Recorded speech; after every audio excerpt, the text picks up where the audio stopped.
তুমি কি কখনো শ্রমিকদের হাতুড়ি দিয়ে পাথর ভাঙা দেখেছো? দেখলে দেখতে পারবা যে শ্রমিকরা প্রথমে পাথরের উপর অনবরত হাতুড়ি দিয়ে আঘাত করতে থাকে। এতে পাথরের কোনো কিছু হয় নাই, পাথর যেমন এমনই থাকে। সে অনবরত যখন আঘাত করতেই থাকে, হাতুড়ি দিয়ে আঘাত করতে করতে এক সময় একটা বাড়িতে একটা আঘাতে হাত পাথরটা দুই টুকরো হয়ে যায়।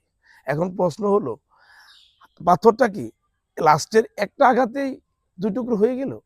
নিশ্চয় তুমি বলবে না। কারণ সবগুলো আঘাতের সবগুলো আঘাতের সমষ্টি একসময় পাথরটা দুই খণ্ড হয়ে গেল।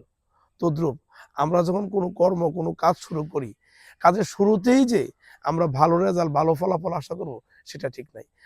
সেটা ঠিক নয়। আমরা আমাদের জায়গা থেকে আমার যে কাজটা, এটা ধৈর্য সহকারে করে যেতে থাকবো। একসময় হয়তো এটার ভালো একটা রেজাল্ট আমরা অবশ্যই পাবো। Thank you.